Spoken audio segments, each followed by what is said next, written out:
Okay, in this video I'm going to talk to you about tips that you can use to help recover after, if you've just gone through a breakup, if you're in the midst of a breakup with a borderline, and if you're dating a borderline, you know that breakups are part of the deal, until it doesn't mean that the relationship is over yet. You may go through breakups for the next who knows how long. Anyway, so if you are, suffering from that, you've gone through a really tragic breakup with a borderline, or you are still in the relationship but things are really rocky, and here are some things that can help you. This can help you in and out of the relationship. Again, my recommendation is, if you're with a borderline who is not in therapy, like regular therapy with a psychologist qualified to deal with borderline personality disorder, my suggestion for you is to get out, because it's just going to cause you pain. You're never going to get what you want from them. They're not bad people, but they are sick and they cannot give you what you want, and they will continue to hurt you, and it's not good for them, because if you stay in there, you just enable them. Okay? All right, so let's say you've just gotten out, but you know what I'm talking about, that feeling of insecurity that you have, that hole in your gut that's just, and the relationship has disintegrated your sense of self to such a point where you don't feel motivated to do anything in your life. What happened with me is, I'm a spiritual teacher, a life coach, a counselor, spiritual counselor, and I got involved with somebody with borderline. And I have been teaching for years for people to listen to their desires and take action on their life. And if to deal with the conflict of trying to fit in with other people and being secure in yourself and listening to your soul and going after your dreams. And I've been spending years teaching people how to do that. And even in really challenging times, even, the death of my fiance who passed away, and it was really devastating, and difficulties and bankruptcies, I still, even no matter how depressed or down I was, or tired or whatever from all those, I still had this ability to get in myself and know what I wanted and go after what I wanted, and no matter what the odds. And for the first time in my life, being with a borderline, I lost that. I lost my drive, I lost my sense of self, I lost my individuality, I lost my identity, I lost my self-esteem, my feelings of power in myself, and I lost my ability to see a future for myself. And that really frightened me. When that happened, I got very afraid for my health. And I wasn't able to immediately end the relationship, which I should have. Listen, I would have gone back in time the moment I met her, and the moment there were, the warning signs are there. They're going to be there if you're not coming from your own insecurity or codependence. You're going to see them. And if I could have gone back in time, I would have said, see that? That is a bad sign. Do not date this woman. Don't even get started. Because once you get started, it's going to be hard to get out. But once I realized that I was making myself, actually probably going to make myself physically ill with some kind of horrible disease, I started really working to separate, and I finally got the courage up to lay down some boundaries, and I finally told her that if she wanted me in her life in any capacity, friendship or otherwise, that she had to go get therapy from a psychologist who knew about borderline, and I gave her the name and number of a psychologist. And of course she fought me on that and wanted to negotiate, and I basically said, look, here's how I'm feeling, you do whatever you need to do, but for me to stay, this is what you got to do. And eventually, she wanted to fight with me about it, but eventually she agreed And you know how they are. Sometimes they're happy about things and other times they're not. And there were times when she thought she was really excited about it and excited about me and being with me. And then, of course, that all came crashing down. And so what ended up finally for me, because I had made that ultimatum, I had painted myself in a corner and I had put her in a corner. And so when the devaluation stage came again, which it always does, then she broke up with me and she said, I'm not going to go to therapy and I don't want to have any contact with you. You're dangerous for me because you keep telling me I'm crazy. So I didn't have to break up with her. I couldn't if I wanted to. I was still attached and still had hope and still thinking I could fix her. And I was staying because I thought, if I stay long enough, I can be the one to get her in therapy. And then if she can get in therapy, then I can leave. Which of course is, it's bullshit. That was my denial codependence. In any case, I'm free now. And my energy is coming back. My identity is coming back. My self-esteem, my drive, and my hope for the future is coming back. So I want to share with you the tips that I've used in this period and also earlier in the period when I wasn't able to get out, but I could feel myself really needing to get back into, help myself. So the first thing is you got to talk about it. And I would recommend talking about it with a therapist, somebody who's qualified and understands codependence and borderline. But it doesn't matter. Just talk. Just vent. Because there's a shame involved. You feel like, you start to isolate and you feel shameful and you feel bad and you're actually embarrassed because if people knew what you were putting up with, they would say, what the hell are you doing with this person? They're horrible for you. And you want to protect it and you want to make excuses for them. And so talk.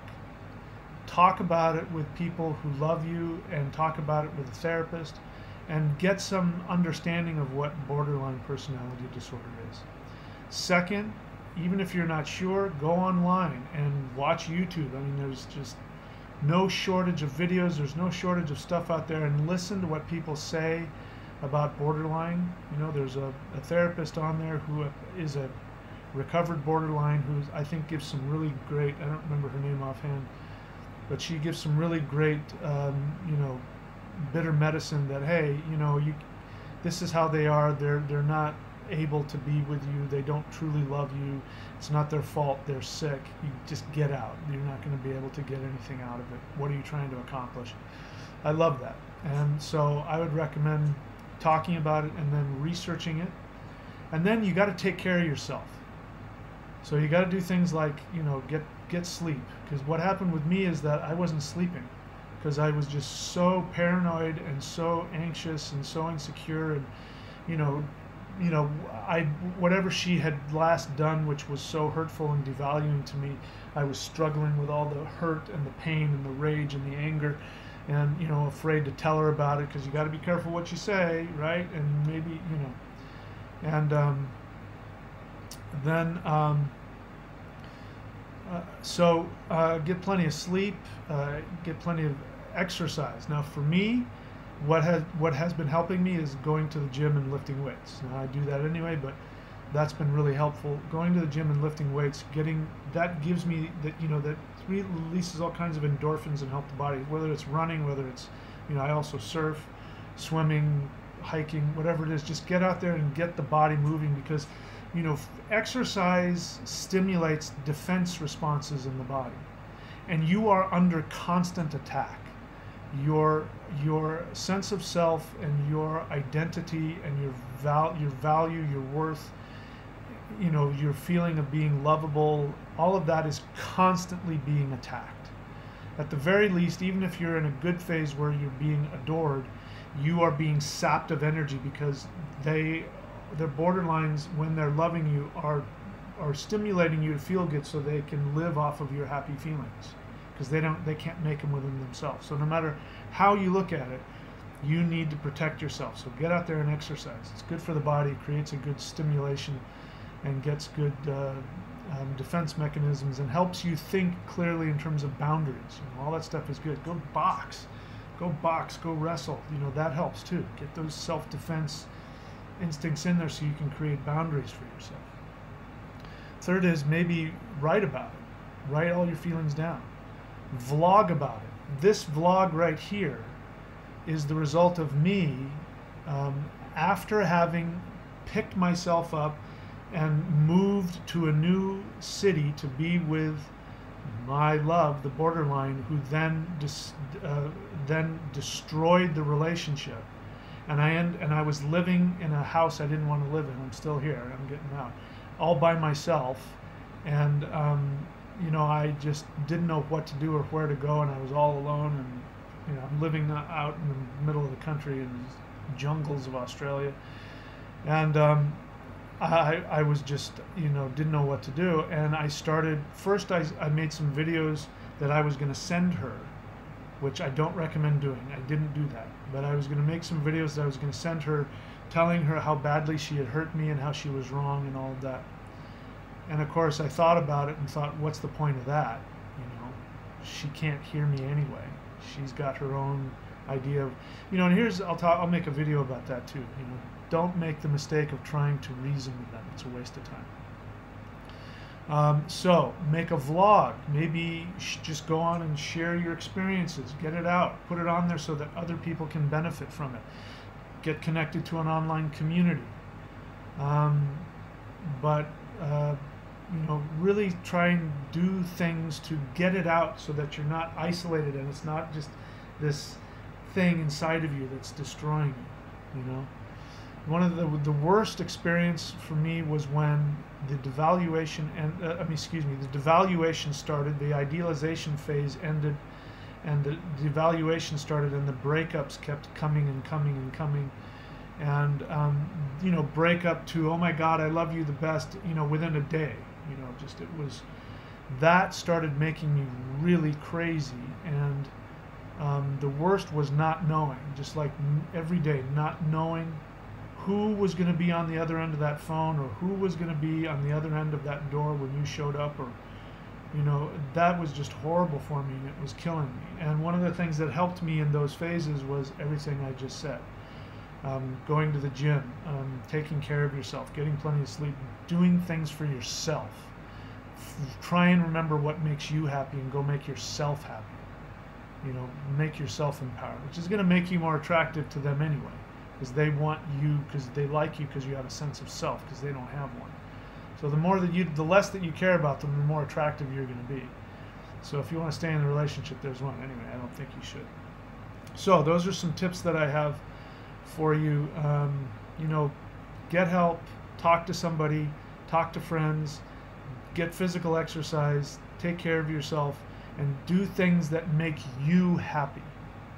And eventually you can get your sense of self back. And, you know, again, I'm going to tell you, if you're in a relationship with an untreated borderline, treated borderline is a whole different deal. I don't know anything about that. Apparently there's a lot of possibility for cure out there. But if you're with an untreated borderline, my suggestion is to get out.